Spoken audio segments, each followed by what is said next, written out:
Hey everybody, welcome to another episode of Zach's Art-Ful podcast. Now this episode was pre-recorded a while back, so I just want to say first things first, congratulations to Everything Everywhere All at Once for winning the Oscars. Congratulations to you, that's amazing. So just to let you know, this is a pre-recorded episode in February, and it's March now, so some things may be a little bit outdated, and then there's an audio switch later on because some technology issues were going on. So just want to let you know, heads up of anything.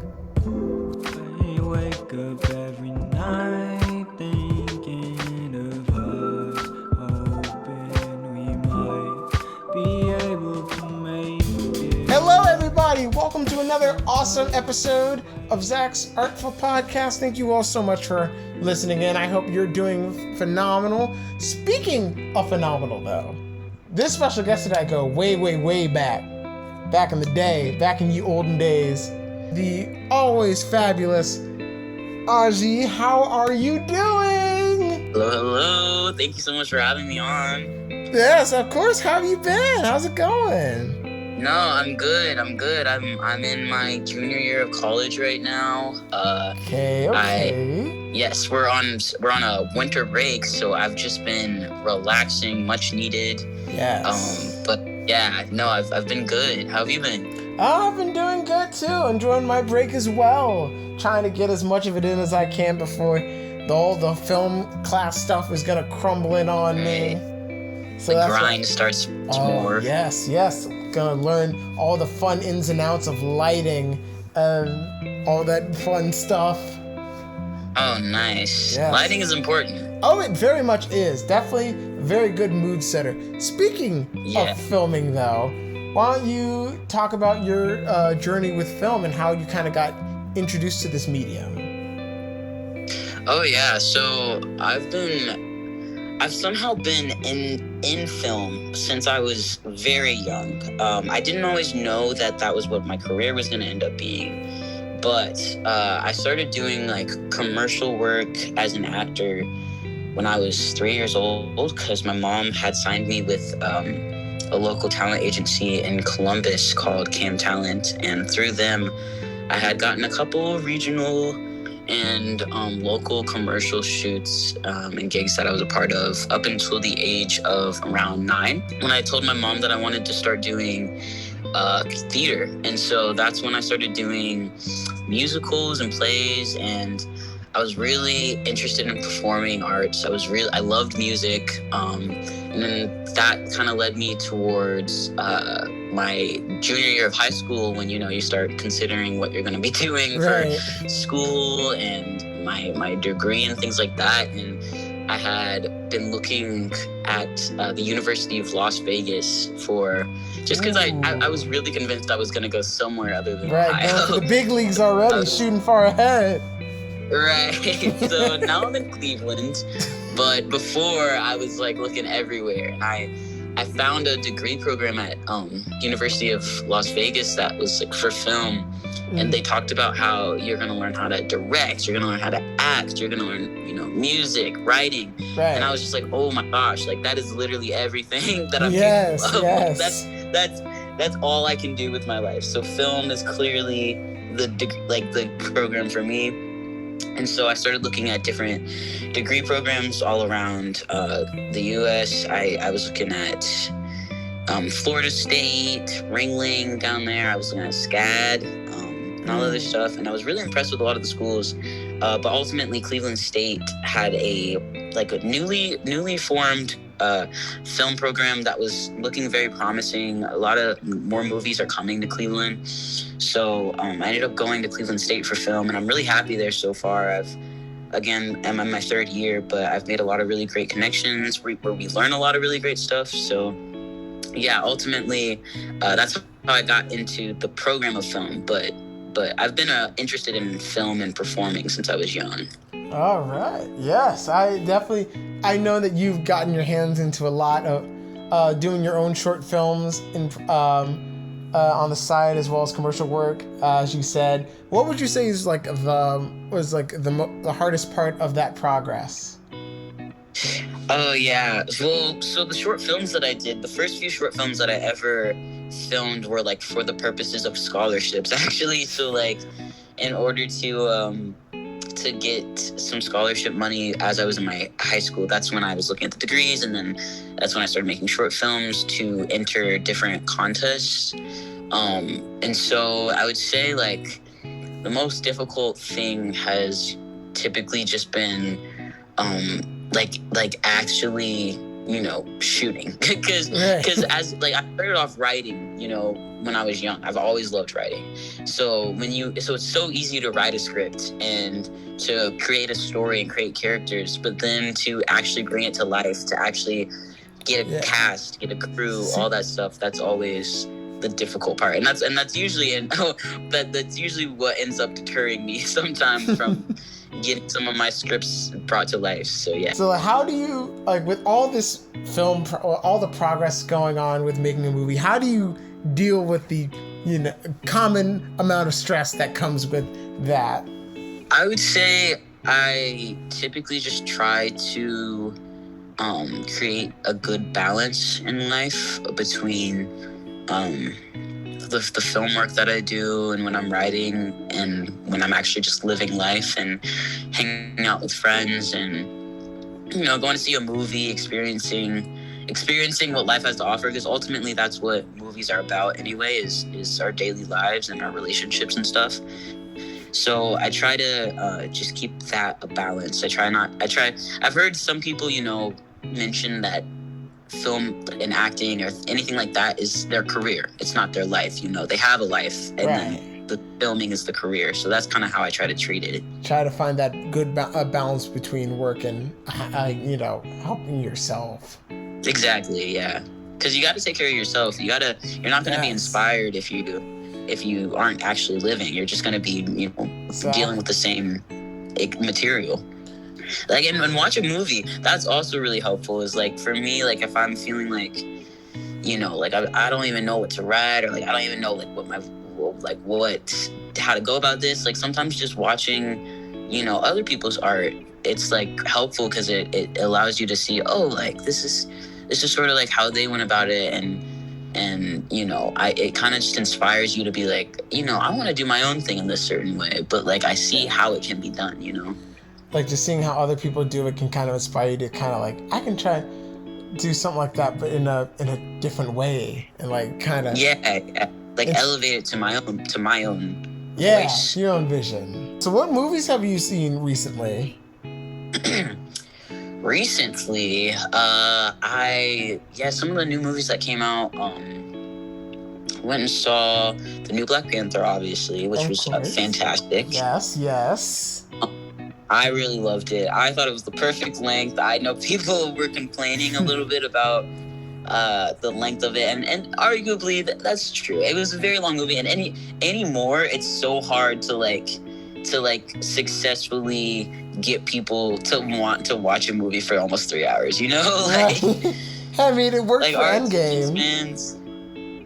No, I know. And that's the thing. It has to have the right emotional beats, because otherwise it does sometimes drag on. But I thought they did a good job with these last two.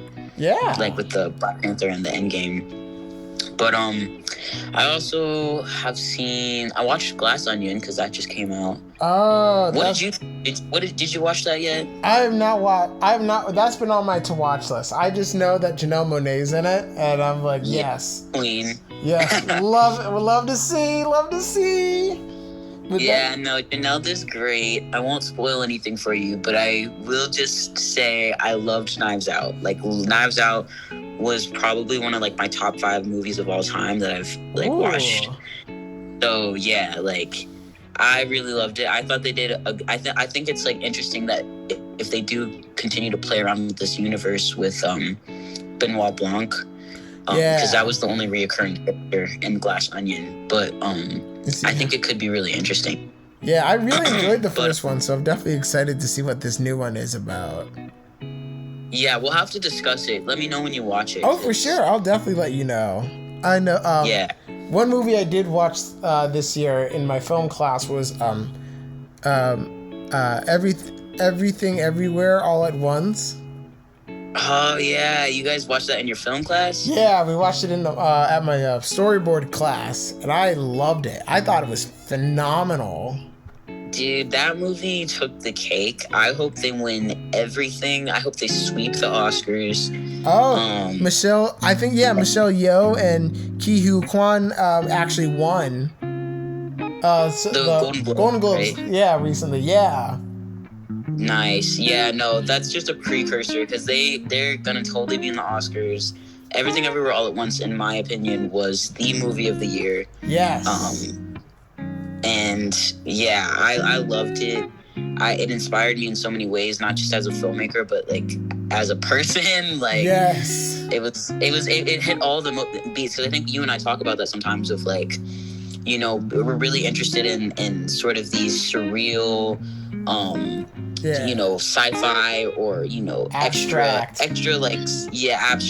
concepts. Yeah. But then you bring it to like this human relationship standpoint, and it's really powerful. Yes, absolutely. Just telling this grandiose story that's the center of it, but at the very core of it is a story about a family reconnecting with each other. Right. And just trying to have that bond, try and regrow that bond again. And I loved that. I thought it was very well done. And I absolutely hope they win all the awards. Yes. I went and saw The Menu. Did you hear about that movie coming out? The Minions Rise of Gru Minions? No, The Menu. Oh, The Menu. I thought you said Minions. I'm like, oh, that came out a hot minute ago. I've been wanting to talk about The Minions. Yes, the award-winning movie Minions Rise of Gru. No, yes. Yeah, The Menu. Do you know that one? Oh, yeah. Yeah, I know The Menu. Yeah, with Anna Taylor-Joy. Yes. I heard it's crazy. I heard it's really crazy. Dude, it was like I wasn't even expecting. I didn't even hear about the movie. My friend's birthday party was happening at the time, and so she had a big group of us just go see The Menu, and I had no expectations. I left that movie theater and I was like, oh my gosh, that was actually like really good. So yeah, I won't again spoil that one because you need to watch it, but it's on HBO Max now. Oh, okay. So I'll definitely check out that one. Have you seen Nope? Oh yeah, Nope came out this year. I loved that movie too. Yes. That was another one that me and my friends. I have like this group of like 10 of us at the film school that we just all go see movies together. But yes, I love that. Yeah, I thought Nope was really good. What does it rank for you? Rank in Jordan's trilogy so far? So far, well, now I'm thinking, like, I thought it was the weakest at the time after reflecting on it, but That's now how I felt. Yeah, like now reflecting, I still think it's the weakest, but I still think it's really, really really good. Right. I think Us is his best. I personally think Us was Jordan's best film because of how weird, like, the direction it takes with and subverting expectations with the storyline. Yes. Like, I really, really like how weird the direction it took towards the end, and like how much twist it add to it, and adding more layers onto like the creepiness of it all. Yeah, I also really enjoyed I thought it was properly like silly at moments too. Yes, very, very creepy. But like it was very well balanced out with humor. Yeah, Jordan's really good at that, it seems, because I felt that was true in Get Out too, with the whole comedic ending. Yeah. But then, yeah, I felt like in Nope, the sibling relationship was probably... Kiki and Daniel were great. I love their sibling relationship. It was so good. Yeah, and you don't get to see a lot of like sibling relationships, and it's not highlighted in movies as as often, and especially not in movies, that feature Black people as the main characters. So I thought that was really cool. Yes. Especially like movies with siblings that actually like get along. Like, yeah, they bicker, but like they still love each other. I feel like a lot of movies just kind of just have them banter with like argue and like say they hate each other a lot of the time, which a lot of siblings do. But like, you very rarely do you see like any like film or TV show with like a sibling family that just outwardly express love for each other and just it's just having fun just being with each other. No, exactly. That's what I thought was really cool, was that they were like, no matter what, they were like willing to, ride for each other. It was like, this is crazy, but like, you're my brother, so I'm gonna help you. Yes. Did you see Wendell and speaking of Jordan Peele, did you see Wendell and Wild? Dude, so my friends, I think I watched it with my friends and I must have fallen asleep because I didn't see the whole thing. Oh, my no! Friends said they didn't.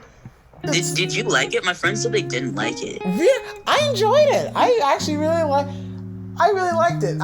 It may just be like the inner fanboy of stop motion animation in me, but no, that's me. I loved it. I thought it was very fun. I did not like the main character though. I will admit, I definitely think the main character was the weakest part of the movie, but I think everything else surrounding it was very interesting, and I felt like they could have built off of everything else around it a lot more with the stronger plot. But yeah, I loved the animation, and of course Keegan and Peele's chemistry. Just always top notch as always. Yeah, it made complete sense to me that they would be introduced in claymation form, and it just felt correct. It was only a matter of time before it happened. Yeah. Next movie's they did CGI. They were in Toy Story 4. They were the two stuffed animals. Now they're in stop motion. I don't think I've seen Toy Story 4 actually. It's a good fanfic movie with good animation. That's my thought about it. Copy that. It's my opinion. It's a really well done fan fiction story with really beautiful animation and Jordan and Peele. Nice. Key and Peele. Yeah, right. Right. He was like, who is this Jordan fella? Where'd Key go? Right. Speaking of other movies that came out this year, though, did you go see Till? I know I did not, but I know my professor is friends with the director. It's friends with the director.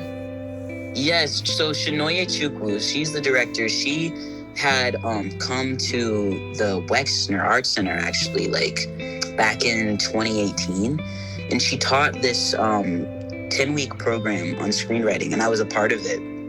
I had no idea at the time she had been working on her predecessor to Till, which was Clemency, and that was her own film, and that had done really well in the festival circuit. She had ended up winning Sundance, and then she got asked to direct this Till movie, and I just thought it was beautiful. It was heart-wrenching. I definitely recommend more. I don't think it's as mainstream or talked about because it's more of a biopic. Biopic, yeah. But I thought it was beautiful, and I think anybody who has a chance to go see Till definitely should. Oh, definitely. I would definitely. But I think like the last movie I saw about movie that is kind of like not necessarily like a biopic, but more so like about racism. It was Blind Spotting. I've never heard of it. Oh, it's so good. It's with Davi Diggs and Rafael Casal.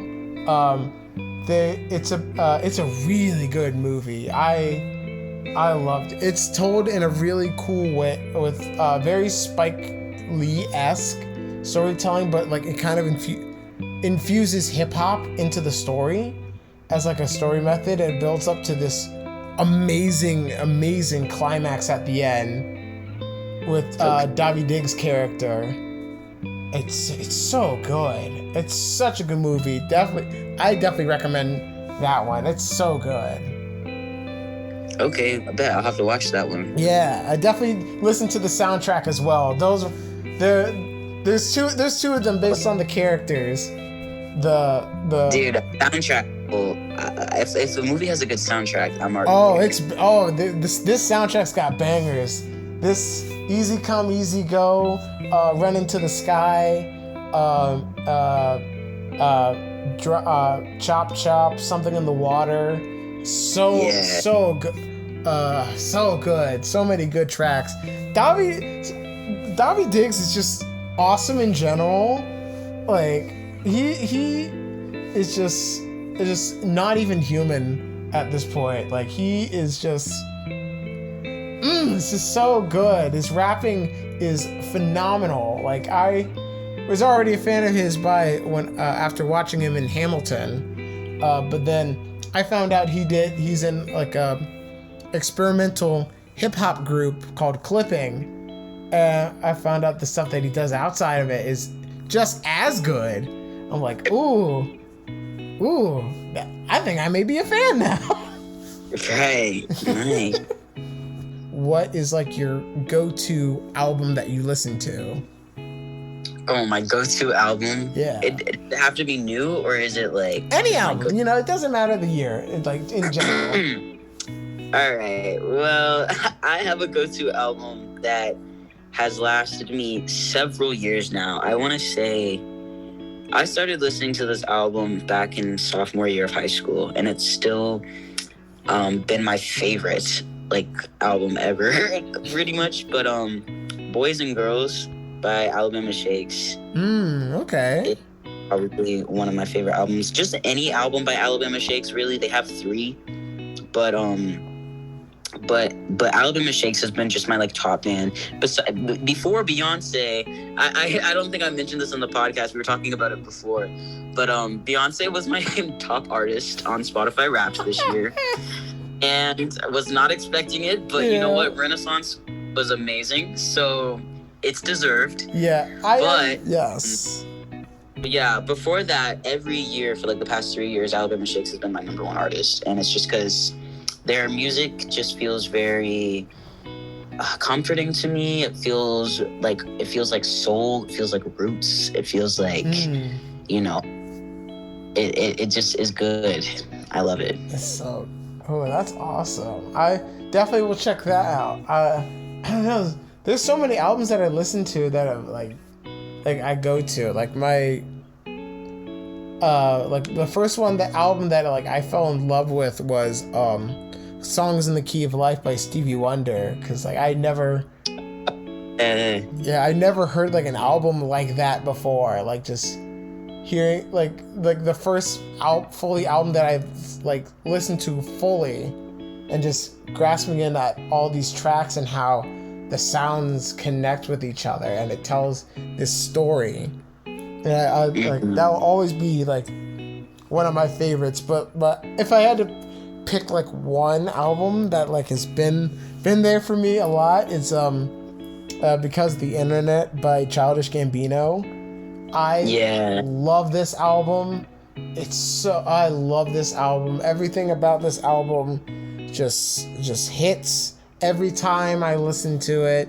The lyricism, the layers behind the lyrics with the story, the concept narrative of the album, the production, and how that changes as the deeper the album goes, the guest features and how they add to the overall scope of the project. I just love this album. It's so good. It definitely helped get me through hard times in high school, and so I will always appreciate that album for that, for sure. And I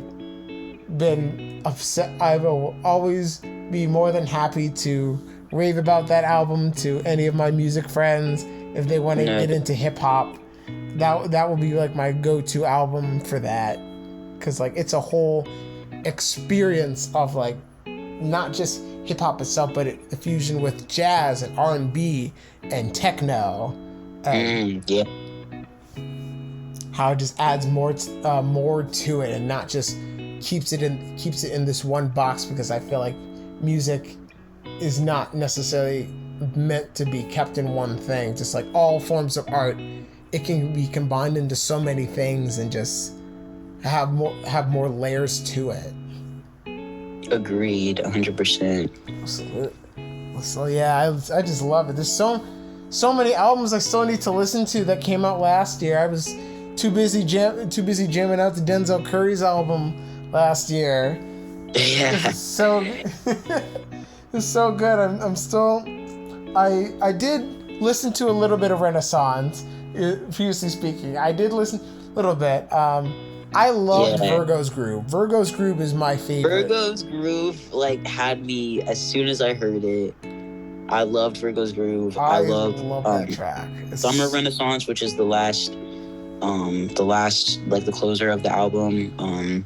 It does a little sampling almost of I think who is it? This So Good song. I think it's Diana Carroll. It's one of the older artists. Oh yeah.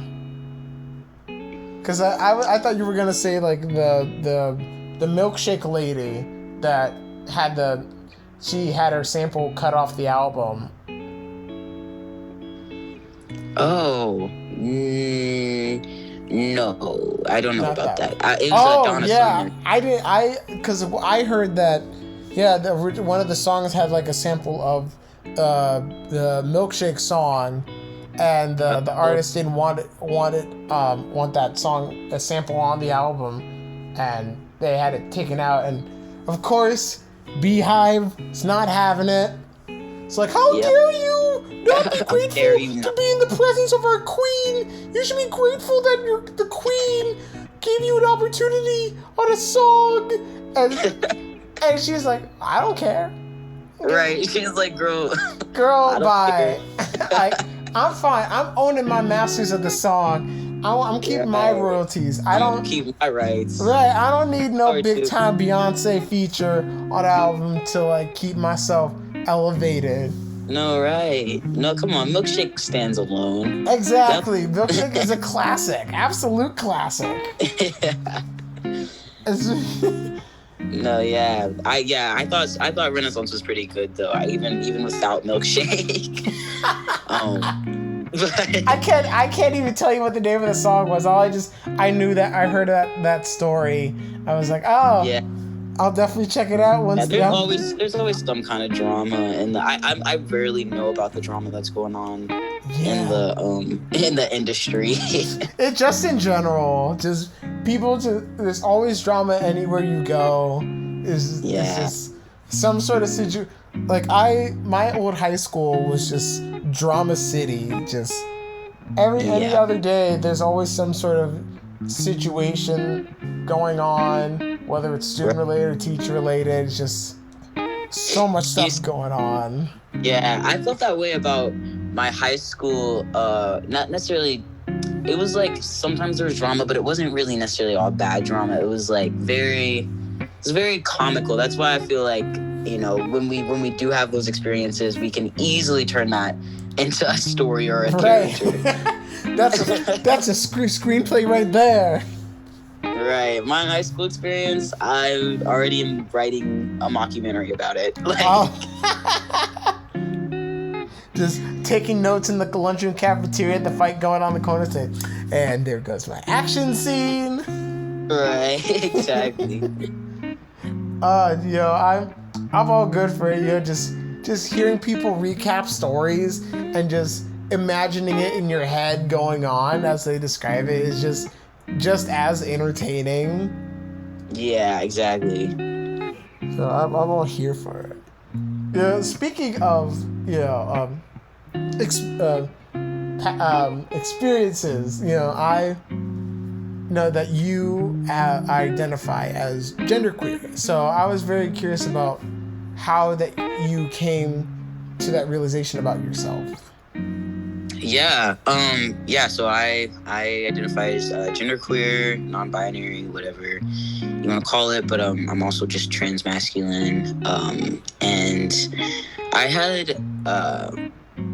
had been sort of just feeling this certain just sense of like, I don't know, like there's something more to me, you know, Yeah. that I hadn't really been able to put into words, but I had always sort of known that I was queer sexuality wise. And it wasn't until like my senior year of high school when I started to fully understand that, you know, there's more to gender identity than just the, you know, typical man and woman that we're taught. Right. And especially in sort of my own personal relation to the trans community. A lot of the things that I saw before that time period were, you know, binary trans people. So you were either a trans woman or a trans man. And as social media started to grow, and especially like during the pandemic, and people started to just sort of come to terms with themselves and share their own experiences, I found that I just had so much relation and just I found so much resonance with a lot of the influencers that I was seeing that were coming out as transmasc or who were already transmasc. Yeah. And it gave me a lot. It gave me the words basically to a feeling that I had been having since I was young. And it was nice in that way. I don't always celebrate social media. I think it has a lot of downfalls, but in the ways that it does allow people to share themselves with people on a mass scale, I think that's been really helpful for me in finding other people part of my community, other people who are also genderqueer, and transmasculine, and it just gave me the confidence to be able to sort of speak my own truth in that way. That's beautiful. I love that just coming into your own, because I personally recently discovered that I'm pan, and because I had no idea like what it meant. You know, I just kind of right. I feel like that's the thing. It's you like go your whole life and like maybe you hear the words a couple times, but like you really don't understand them. So, but like then once you start to understand them, like that's when you realize like, oh my God, like that resonates, right? Yeah, like I felt like for me, I kind of felt it was like more so like a recollect, like a thing, like things coming together. Kind of thing, like all these like, well, I like this person who wasn't who I normally would have interest in, but that's not a bad thing, you know. Like you like love should not have. I'm of the personal belief that love should not have labels to it. Like if you care for that person, just go for it. Like don't let yourself don't let yourself hold you back. Yeah, exactly. Like just, I agree. Absolutely, just go for it. Yeah, and I think that that's a cool part of the, you know, there's still a lot of turmoil and hate and judgment in the world, but I think that we are starting to go in a direction where people are realizing that there's a bunch of different ways you can be. There's a bunch of different ways you can exist as a human being, and that as long as it's not hurting anyone, then what's the issue? Exactly. You know, just people want to turn things around to support their own narratives, and their own beliefs of how things should be. But in reality, none of us know how things should like exactly. You know what I mean? Like, who are we to make any decisions about what the wrong and right thing is? You know what I mean? Like, I'm of the belief that as long as no one's getting hurt or you're not intentionally hurting someone, then I think that, you know, we all should have the ability to be and do what we want. I read a quote the other day that was like, the solution to chaos is not order. The solution to chaos is harmony. And that resonated with me because I feel like a lot of times, like, people, you know, things like systems start to rework themselves and language changes and all the other stuff, and people see it as chaos and they're like, we're losing all of our sense, we need to have order. And then that's when government comes in and you get, you know, really strict governments, because people think that in order to deal with the reality that the world is diverse, and with the reality that there's different things happening all the time, that you have to have these strict structures that no one can break out of. But then you see how oppressive those systems can be. And so really the solution to chaos, or whatever you would call chaos, the solution to things being, everywhere all at once, essentially, is harmony. Right. Is everyone sort of just existing and coexisting and being at peace with the fact that we all are different and yet so similar, Things will change. Things will evolve over time. And at the end of the day, that it's everything will keep on going. Agreed. and that's our speech for that. I know. So basically, we should be in charge. All the creatives in charge, say ho. Yeah. The world would be a better place, I feel. Yes, we could put the creatives in charge. We know what we're doing. Don't even worry about it. Don't even worry about it. That's our award-winning speech. That's the whole campaign. Exactly. Yeah, we don't need a marketing campaign. Just use this. This is the whole speech right here. Oh yeah. So speaking of creative, did you have any creative phases that you went through? Did you go through a music phase? Did you go or fashion? Into fashion or? Creative phases I've gone through. I would say it's been semi-consistent. I would say I had in middle school, that's when I first started, getting into a grungier, emo, one could say, aesthetic and look, and I have somewhat diverged from that. Now my look is still more darker tones, but I go for darker neutrals and just sleek looks, or punk skater looks. That's what I'm into right now. Yes, I love that. But as far as music and movies go, I've always just been all over the place. I've always just had just interest in everything. Yeah, same here. Yeah. I've always I went through there was a whole bunch of phases I was into.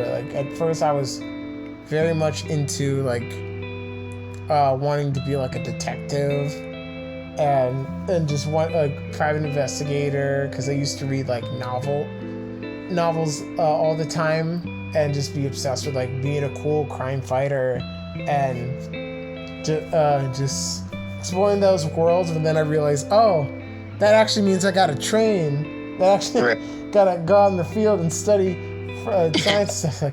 Nah, I'm good. Pass an exam. I'm all right. Yeah, I'm gonna let the professionals do all that. Yeah, I'm enjoying from a distance. Right. Yeah. Maybe that's what I used to say that too. Actually, with different careers that I've had outside of that I've had interest in outside of film, because at one point I really did want to be a lawyer a little bit, but then I'm I'll just play a lawyer on TV. It'll be fine. That's good enough.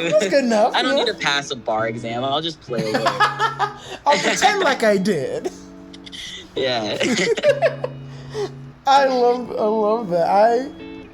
You just you think you want to do something at one point, but then when you realize how much actually goes into it, kind of makes you second guess everything. Yeah. It's maybe not. It's all right. Right. You do you. Yeah, I could cook a meal tonight, or I could put this in the microwave and have it ready in 5 minutes. Right. Oh, did I tell you the garbage soup story? No. Oh, so when I was little, I wanted to be a chef. So my go-to recipe that I always used to make was garbage soup, which is AKA just throw a bunch of random things into a pot of water and just stir it around and just lettuce, cheese, jelly beans, spices. Just oh my anything that, just any random stuff that I thought would look good on a dish, just throw it in the pot and just stir it around. Oh man, did you ever try it, or did you make your parents try it? I offered a sample to my dad, and he went, "No, man, it's all good. It's all right." Right? You tried to play it up. He's like, "Yeah, no, I'm sure it's really great. I'm sure it's. I'm proud of you. I'm happy. I'm happy for you." Right. Dang. Yeah, no, that's hilarious. I remember I got a Aujie Bake oven at one time when I was young. Oh, yeah. That was the extent of my cooking baking journey. Yeah. Oh, that's amazing. I had a friend that used to have an Aujie Bake oven. She took it into school one day, and she just gave out everyone cupcakes. I thought it looked like clay. Like, I thought it was like Play-Doh muffins. It's like, yeah. I didn't know you were supposed to eat it or not. I didn't know what to. Yeah. That's so accurate. That's basically what they made. Was like these like weird, barely edible. For real, right? Little desserts. Yeah. Yeah, That's funny. I love it. I don't know, I don't know if I had like a go-to like fashion style that I personally had. I just kind of just liked what I wore. I just liked wore hoodies, like sweatpants, because I just felt comfy in it. Every now and then I'll put on like a formal outfit for like a big event or something, but I just like comfy stuff. I just like big poofy shirts or t-shirts with things that I like on it. Oh yeah. Yeah, so I didn't really have like a go-to like style for me. I just kind of like doing me. Oh yeah, that's perfect. Yes.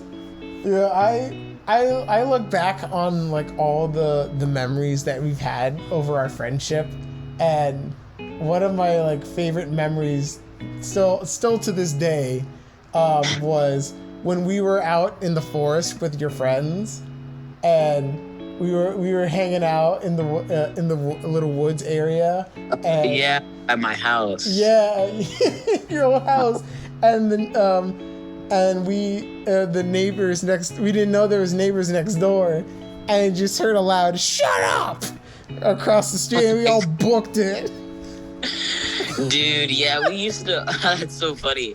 Yeah, no, we used to. There was a field by the house I used to live at, and it had like a big cornfield, and then there was like wooded area, and yeah, we used to. The neighborhood kids and I used to just run back there like little hoodlums. And I remember, yeah, that one time you were there, and yeah, we used to get ourselves in some mess back there. I know. There was like back there. Yeah. I know, just a whole crazy shenanigans, little rascals we were. I thought for a second that one of your favorite memories that you were gonna say was when we went to the book loft that time. That was one of my favorite memories. Oh yeah, yes, that was another really good one. I love going to the book loft. That was so much fun. I haven't been there in a long time. Yeah, no, that was the only time I've ever gone was with you, but that was cool. Oh. But yeah, the audience listening that doesn't know, me and Zach have known each other since we were both like 4 or 5? 4 or 5-ish, yeah. Yeah. It feels like forever. Yeah. No, yeah, it's practically been forever. Well, we're just going with that at this point. I don't remember much before 4, so practically my whole life. Pretty much same for me. I only know like select memories from early childhood. We played basketball together. That's yes. The memory And I gave you the basketball. I know, that's like favorite memory was when me and Zach were playing on basketball teams against each other, and we were on defense against each other, like we were both guarding each other, and Zach had the ball, and there was a moment where he just pauses and he just hands me the ball, even though I'm on the opposite team. I don't know what I was thinking. I just had a pause moment. We were like, my bestie wants the ball, so I'm I getting was it like, to you the... know what? You go ahead. Don't even worry about it. Don't worry. Yeah. It's So, yours of course, now. like for a second, I was confused, but then my coach was screaming at me like, "Take the ball!" So then, yeah, I didn't end up scoring, but imagine. Imagine you actually made the basket and the winning score. I know. I would have been so salty for you. But, no, we've had several memories, and I'm excited because we're both going into the same career, so I'm sure we're just gonna continue to just have a lifetime of, yeah, and a whole bunch of more adventures to come. You know, maybe wind up crossing paths again in the film industry. Yeah. No, yeah, I'm so sure because we're childhood friend right here. Any set that I'm on, you've already got a spot, and vice versa. I feel, you know. Absolutely, always and forever. I got you. You always know that I got you got the special bestie seat right next to me. You're gonna create some absolute masterpieces together. Oh yeah. Yeah, for sure. Oh, sorry. Go ahead. No, I was just gonna say I'm excited for like both of us to finish school and see where we go. Yes. I have so many ideas that I want to get out there and just work on. And I can't wait for the rest of the world to see it one day. No, yeah, it's coming, man.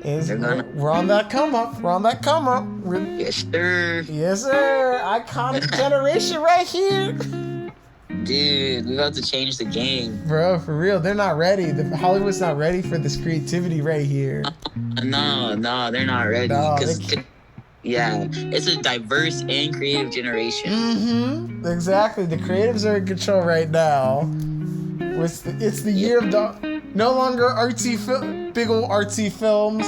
We're out here making, beautiful photography-esque moments in film. Right. Euphoria moments. Yeah. Oh, speaking of Euphoria, what have you like seen season 2 of it? Oh yeah. Man, I have thoughts. Oh shoot, what are the thoughts? Oh boy, I was not expecting the everything going down with Fez and his brother. I keep forgetting his name, but I kept calling him like the Mac Miller looking dude and his brother. His brother. Oh, bro. It's like that. I don't actually remember either. I haven't listened to that. No, I did listen to the new album they did this year.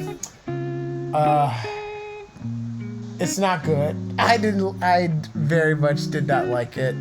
Waited 5 whole years for this album to come out, and to sound like that is very disheartening. No, yeah. Like, I knew something was off as soon after the second single came out was the middle of a breakup came out. It's like, I'm not really feeling this one. I'm not liking it. Yeah, no. And then just seeing seeing the other reviews come out dogpiling this album, I was like, I'm not alone.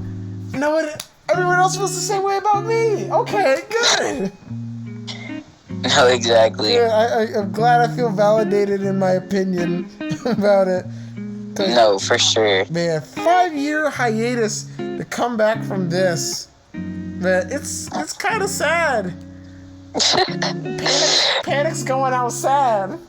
Yeah, no, I don't even. I feel like their glory years might be behind them. I don't Very know. much so. I was intrigued by what they were gonna do. Brendan was gonna do as like a solo artist, because like he was like, well, let's have fun with it. Let's have fun with it, and that's what I've always appreciated about him as a musician, is just going for it and just having fun. And Right. like that's all great and dandy, but when your songs are like the most obvious bootleg Queen sounding songs Yeah. think of, that's when like you kind of realize, yeah, maybe you should like not have that. I know.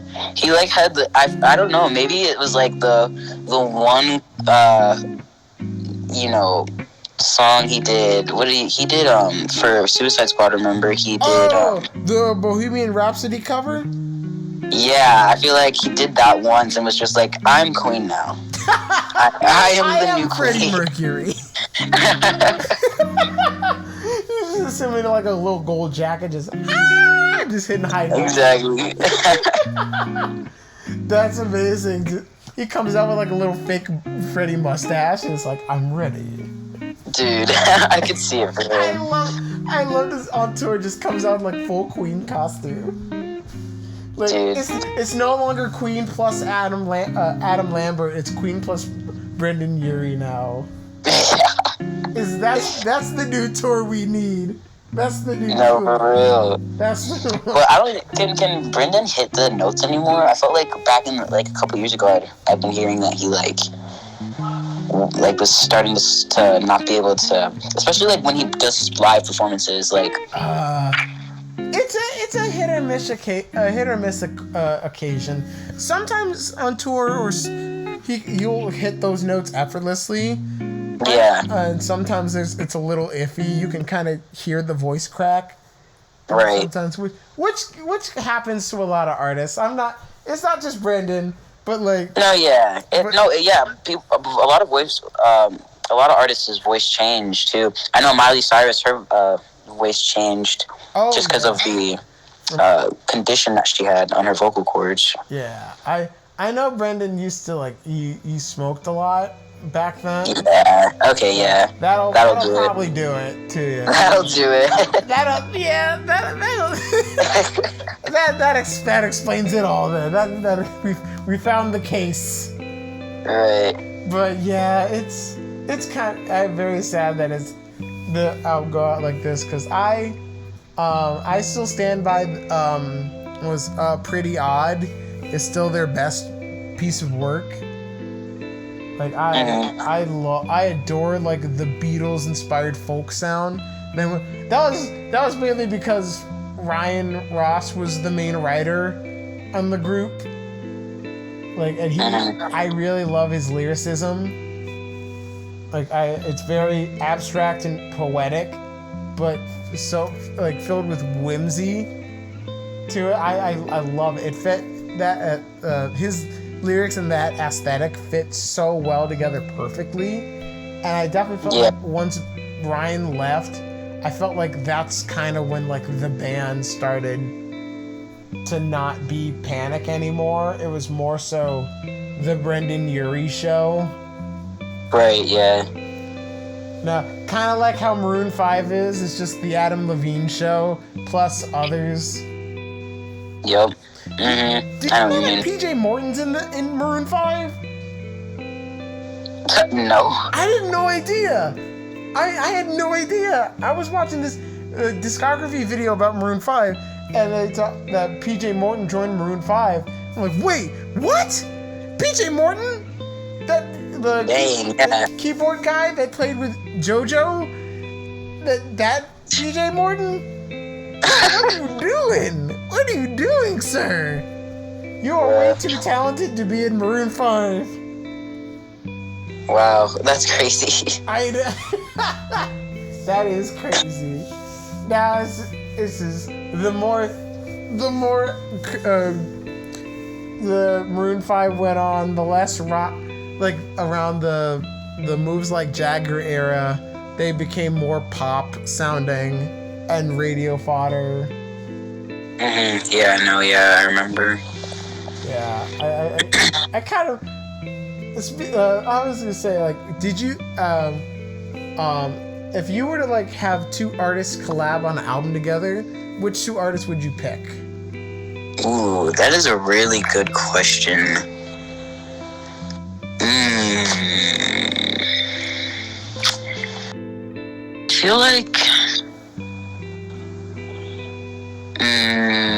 I feel like I just thought about this the other day, and like I can't even remember who I was thinking that I wanted. But I guess like I'll just come up with one on the spot. But if I could do two artists to collab, I would do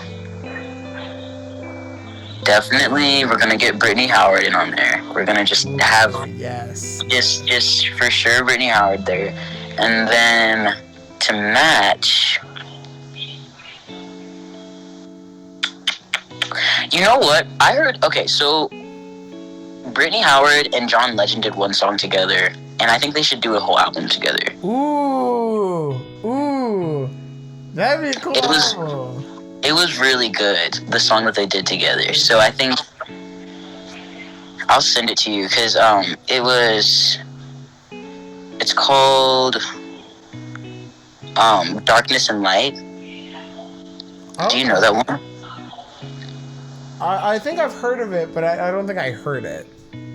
Okay, yeah. No, because both of them have such like soulful, like, you know, they can really get the rhythm and soul and the roots. The soul. Yeah, so I feel like them doing a collab together would be like my perfect. Ooh. How about you? Ooh, there's so many artists that I think would work really well together. Like at first, I wanted Maggie Rogers and Clairo to do a collab album together, but then that changed the more I delved into different genres, but like I think like my go-to album that I really want now is a collaboration between JoJo and Tori Kelly. Okay. I think that would be the best soulful album ever. They're both phenomenal singers live, like both on recording and live. Like they're both phenomenal singers, and the notes they can hit is crazy. And they did a performance of Natural Woman for something, and they sounded great together. I'm like, I need a whole album of that. I want that. That sounds so good. I would love to have those two on an album doing a soulful collab album with each other. I think that would be a lot of fun just to hear how they go back and forth with each other. That would be a good one too, yeah. I'd love that. I wonder like Sam Smith needs to get on with somebody because their vocals live too. Oh yes. Sam, I really liked Sam Smith's like older soulful music a lot more than the contemporary pop stuff they do now. Like with the exception of Dancing with a Stranger, like I never really go back to a lot of their discography, like other tracks that they did. But Dancing with a Stranger you liked, you said? Yes, mainly because my wife Normani was on there, so. All right, you gotta support the wife. Of course, gotta help the wifey pay the bills, you know what I'm saying? Dude, yeah, when I first heard Dancing with a Stranger, I was really into it. I liked it a lot. I love that. Calvin Harris also came out with an album. Yes, Funk Wave Bounces Volume 2. Yes. I love the Funk Wave Bounce series. Yes. I love those albums so much. Let's build a dream list of like who would be on a Dream Volume 3. Cause there's a lot of repeaters on here. Snoop Dogg was on both the first and second one. So was Pharrell. There's so many. Yeah, JoJo I think would be awesome to have on there. JoJo for sure. Who?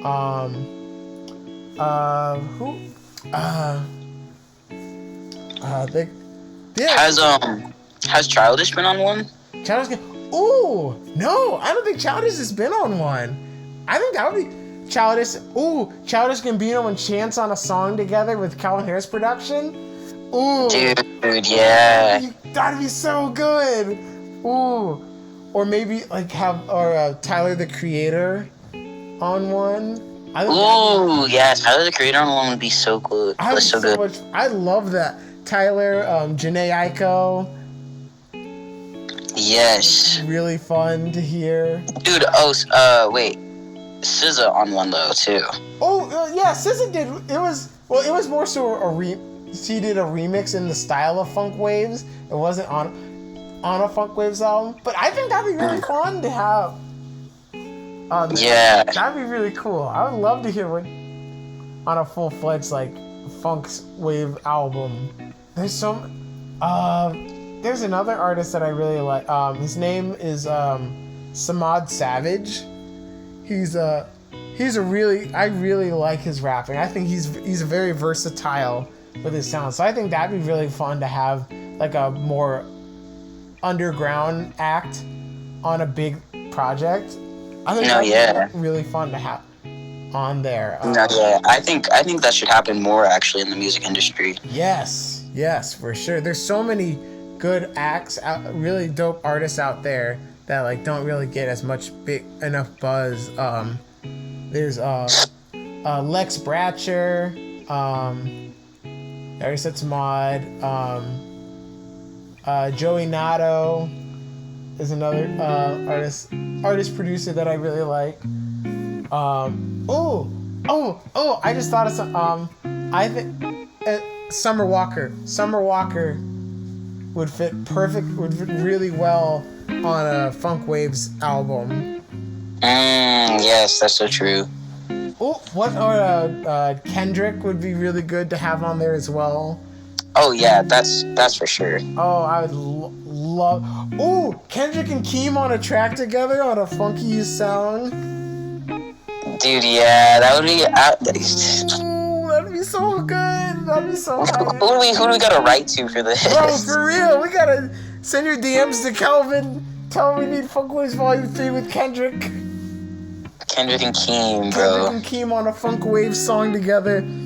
Oh, yes. The Weeknd. How did I not think of him? The Weeknd feels like it should have already been on one of the albums. Exactly. That would have been. That's such a good combination. Like it fits in like the old school retro sound that he goes for, but it's more bouncy and funky. Yeah. It's so cool. And since we're like putting random old school rappers on there, the Busta Rhymes was on the second one. It's Snoop. Let's just throw in another random out of the ball artists on here. Missy Elliott. No, Missy Elliott would be too comfy on that song. I know. Comfy on that. I think she fit too well on that. I think that. You're talking about the one with Keem and Kendrick, or are you talking about one on its own? On its own, I bet.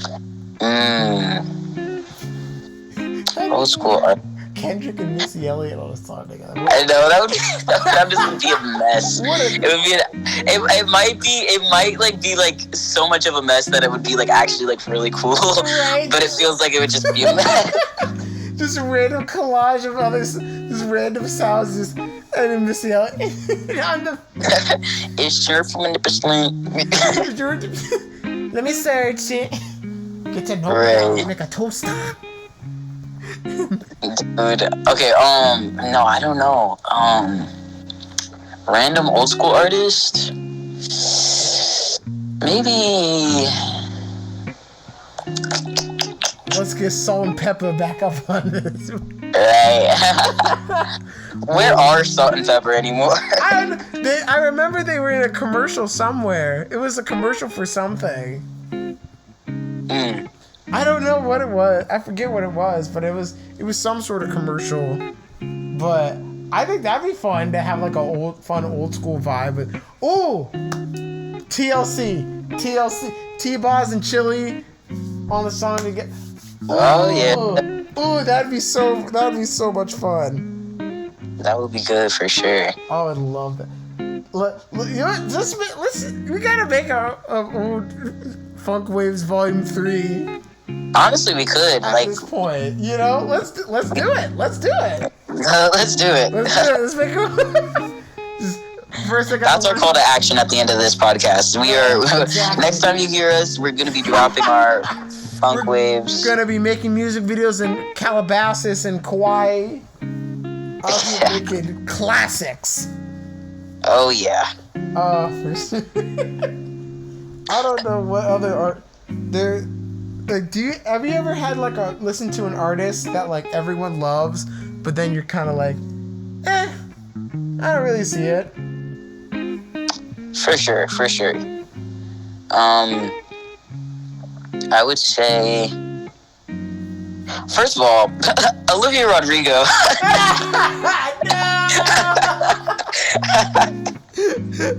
Oh, first of all, out the gate already. No hate to Olivia Rodrigo. I'm just tired. I feel like I'm having too much deja vu. Good for you.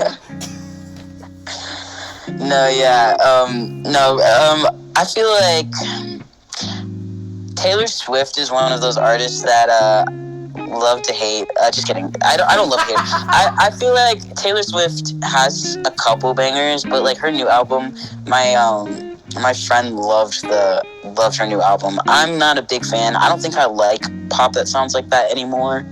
Okay. But yeah, maybe she would have to be my artist, because I think she's a fine human being. I don't think she deserves the hate that Kanye West gave her, for sure. Well, Beyonce made one of the best music throwback of all time. I know, but I think ultimately, I think she's a fine person. She doesn't do anything that bothers me too bad. I don't think her style of music is for me. Same goes with Demi Lovato had a new album that I tried to give a listen to. They're going for they're going for like a pop, like a punk rock vibe. I think like very Avril Lavigne, but like it's no longer. I think it fits their vocal style a lot better. Yeah. Like it fits, but like it's just not music I personally would go to. Exactly. I think that I was gonna say Demi is definitely one of the artists that like Kid Cudi is one I don't personally get the hype for. Like, you listen to Trippie Redd? There are like a very small handful of Trippie songs that I like. It's the two Can You Rap Like Me and Can You Rap Like Me Too. Those are the only two Trippie songs that like I'll bump. Like I like the beats on there. I think they're pretty cool. Yeah. But yeah, I haven't really listened to like a full in-depth Trippie project before. Mm-hmm. That's funny that you mentioned Taylor, because I was hanging out with my friend last week, and she asked me what I thought about the new album, and I was like, I think Taylor should have just gone with the direction she was going with Folklore more, because I personally felt like it was a good stepping forward with her country sound and going into folk. I felt like that was a natural transition with her music trajectory. But then just going back into just regular bland pop stuff. I didn't care for this project. I thought it's fine. I'm not going back to any tracks besides maybe I won't skip Anti-Hero if it comes on the radio, but like that's about it. And yeah, anti-hero comes on, and I just think the part where she says, sometimes I think everybody's a sexy baby, like that just makes me laugh. Nah, fam, that's not it. I heard it's like a reference though, like it's not her, because at first when I heard it, I was like, why is she calling everybody a sexy baby? Like what? Like why was that? Baby. I know. I'm like, why was that her? Stop it. I don't know how to feel about that. I don't care what reference that is. I don't want to be called a sexy baby. I know. I would never want to be referred to as a sexy baby, point blank, period. Yeah, no one should be saying the word sexy baby, in my opinion. Well, apparently sexy baby is good enough to break Spotify streaming. No, right? Yeah, Anti-Hero was top track for a minute. Oh yeah, for sure. Taylor, Demi, who's the other artist that was blown up recently? Oh yeah, I already said Cuddy. I think Big Sean gets way too much hate. Like, yeah, I don't know. I think he's a decent artist. Does he say corny stuff? Absolutely. Lots of artists say corny stuff, but like making him the main example of like corniness. I don't know. I just felt like he gets too much hate. He seems like he's very talented. I think he's very good with flows. Yeah. And the way he carries himself with his cadences as an artist is really dope. I do like some of Big Sean's stuff. I feel like Big Sean is like kind of similar, like at the same level as J. Cole for me, where it's just like, yeah, I don't like go out of my way to listen to them, but like a few that I've heard. Ooh, I don't know about that with you. I don't know you don't like J. Cole? No, I love J. Cole. I was gonna say I'm a huge J. Cole fan. I don't know if I put him with the Big Shot. I put him with the Big Shot. You're like, J. Cole deserves way better than Big Shot. Cole, nah. Big Shot could I put an M on your head. You're Luigi brother now. You could never. But Sean could never. That's fair. Like I said, I've only. He died tastefully. Come on. You're right. No, the lyricism on J. Cole is definitely. I haven't listened to a lot of Big Sean music, to be fair. Oh, that's fair. I think. Yeah. I think like his Detroit mixtapes are a really good gateway into his music to kind of get a feel for his style. Okay. Detroit 1 and 2 are both equally really good. Like I really enjoyed them. There was one album of his that I also really liked as well. It was like an album cover with like a house on the front of it. I'll probably remember it sometime later after I finish recording. But that album was really good too. But yeah, no, Cole, bro. Cole is so good. I love J. Cole. The first album of his that I heard of was the KOD. I love that because I heard ATM on the radio one day. I was like, ooh, this kind of bumps. Like I like this. Who is this J. Cole guy? And so I listened to the album. I loved it, and then I went back and listened to the rest of his discography. It's like, yep, I'm a fan. No, yeah. Yes, I'm very excited for his next album he's gonna do. Called It's a Boy. So I'm very excited for whenever he ends up deciding to release. No, yeah, I'll be on the lookout for that for sure. Yeah, he's got some really good stuff.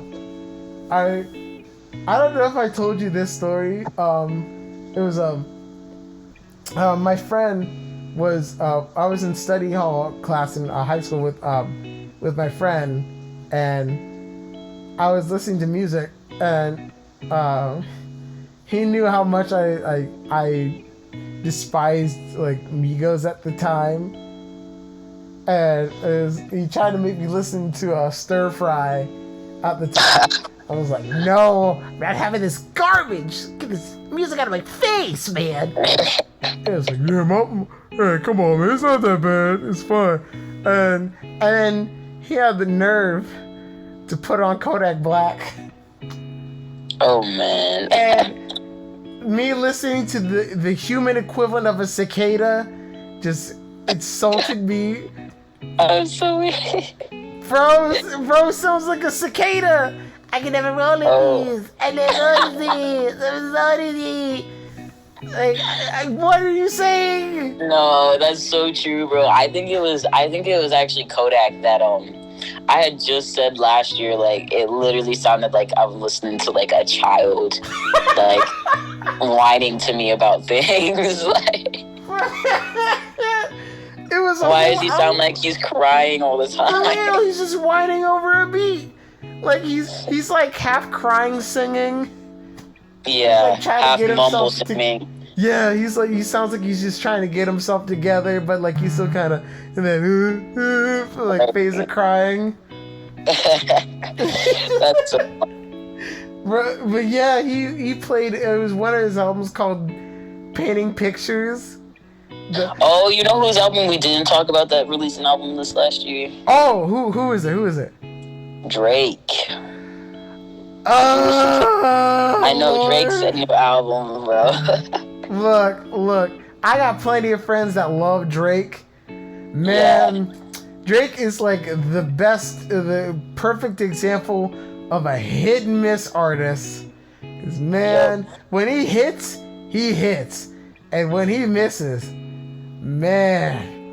21. Can you do something for me? Can you hit a little wrist flex for me? It's 21. Do your thing, 21. Do your thing. Man, her loss was such an was such an experience. Listening to it in a one seating, just like, okay, all right. So this is pretty much just Drake sometimes featuring 21 Savage. Right. I wish I heard more of 21 Savage on the album, because when he is on there, he's good. He's really good. He's the best part of the album. No, yeah, 21 Savage is good. I really like. I enjoy his music for sure. I gave him my an honorary sticker for most improved artist. Because I did not like him at first, because I thought he sounded sleepy. But the more the more confident, like the more aggressive he sounded on later projects, the more I was like, okay, all right, you're getting somewhere. Now I can confidently say that I will listen to a 21 Savage album. I will go and listen to it whenever, if he ends up dropping something. I'm like, okay, I would definitely check it out. Drake, on the other hand, there's going to be a lot of convincing to do so. Because like I said, he's a very hit and miss artist, so... Drake's also getting older now. I didn't realize he's 36 now. Yes, he's 36-year-old man. I'm like... Bro, being really okay. Out here wilding for a 36-year-old man. Petty bro is whining about girls not texting him back after like. That's what I'm saying. Them, like, bro, are we in middle school? Are we doing with this kind of drama? Is this the level we're going for with in this song? All right, cool, good. Just making sure we're on the same page here. Right, exactly. Yeah, I did not like.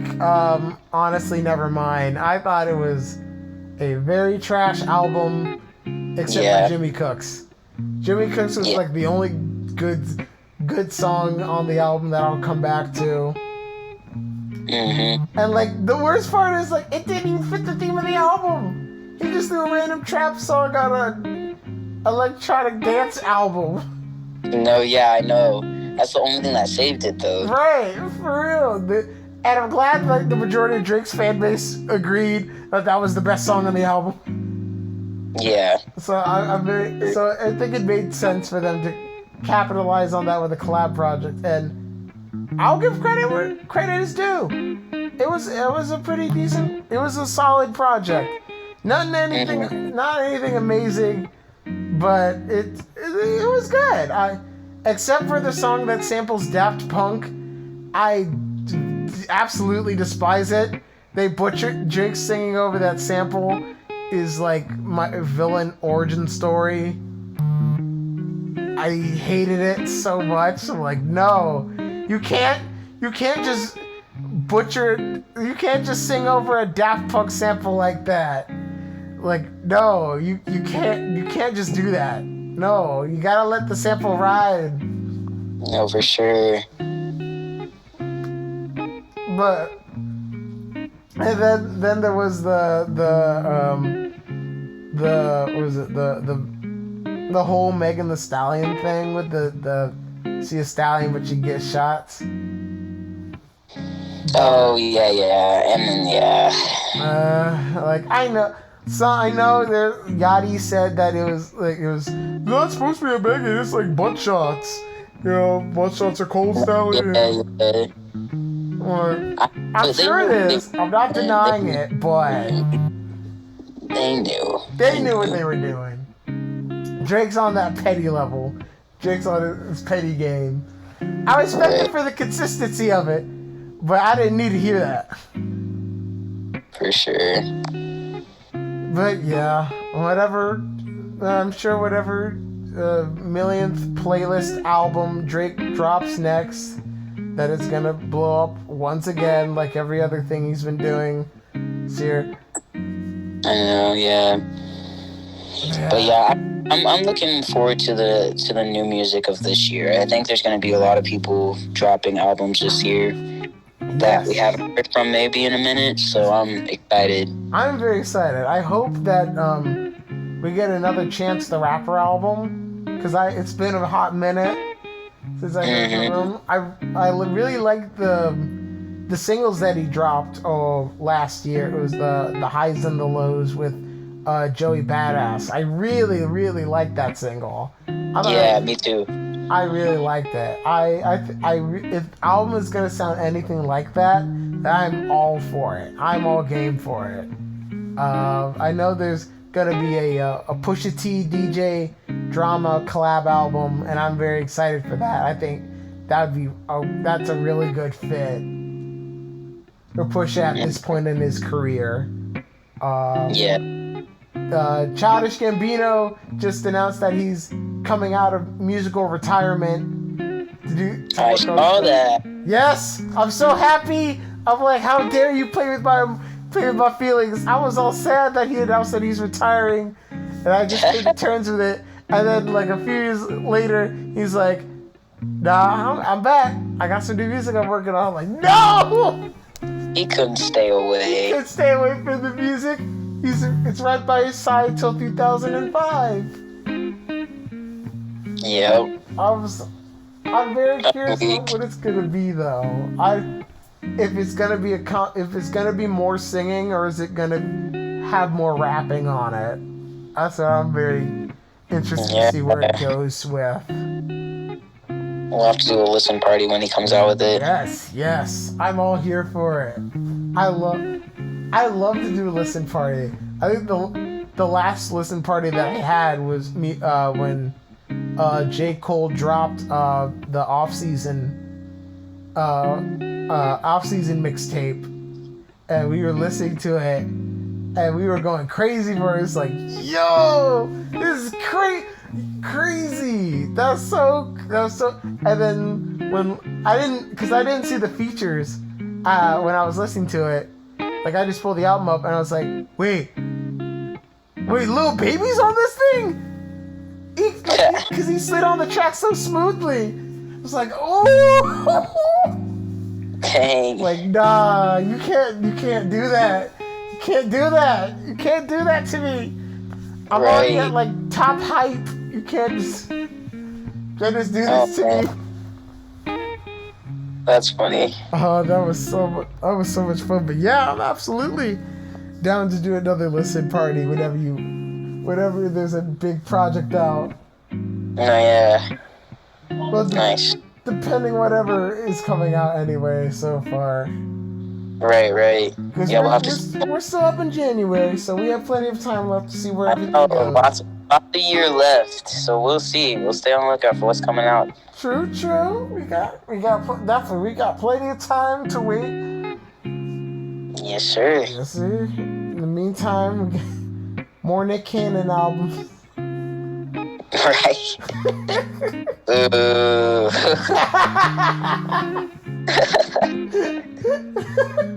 Dang, you're not bumping Nick Cannon's music. You're not bumping The Invitation. What do I look like?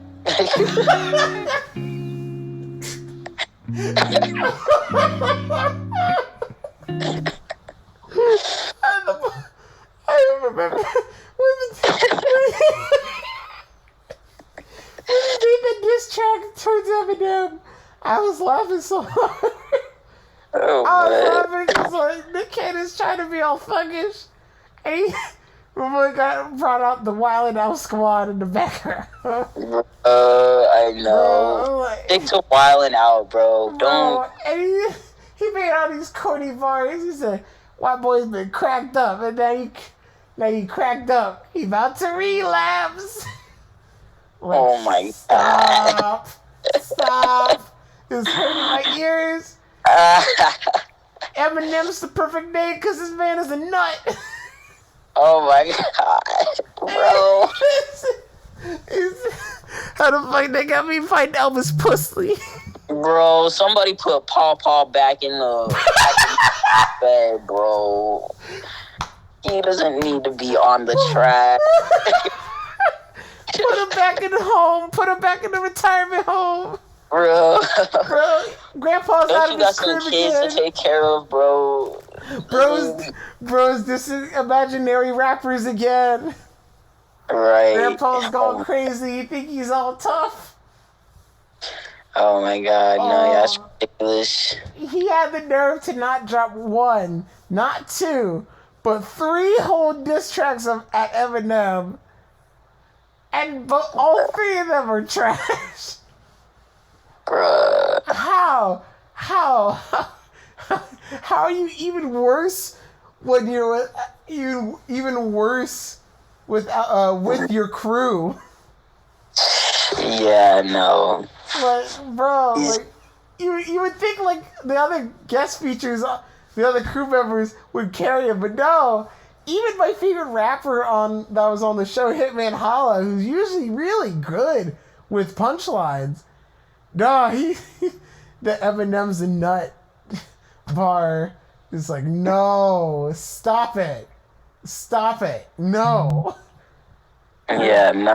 It's hurt me to my soul. I'm like, ooh, I can't look at you the same way anymore.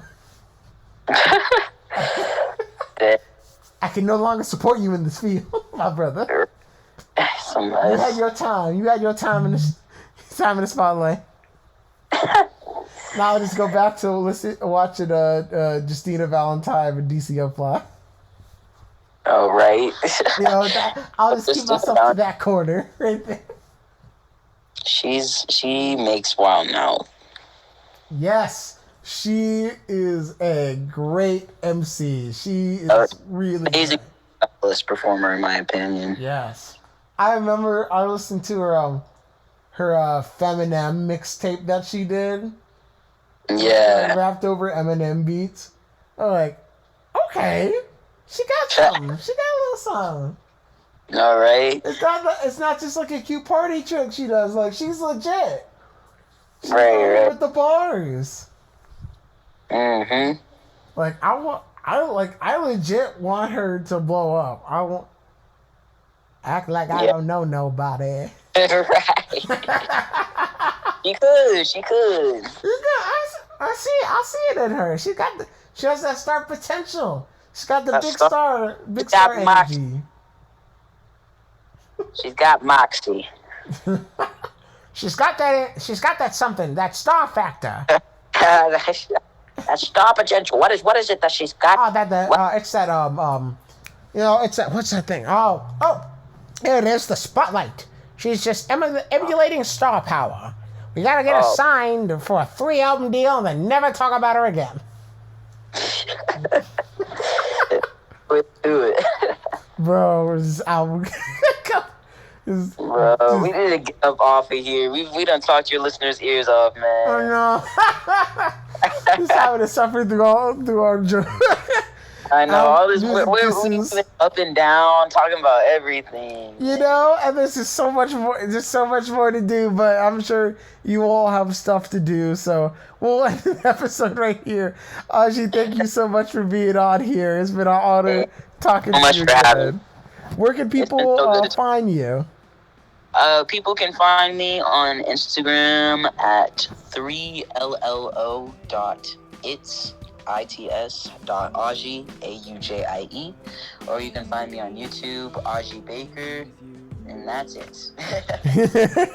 Awesome. Well, thank you all so much for listening to this episode. If you enjoyed it, make sure you hit that like button, comment below, and subscribe. Stay tuned for more episodes coming your way soon. I've been your host, Zach Cobb. This has been Zach's Art-Ful Podcast. Have a wonderful, wonderful rest of your day.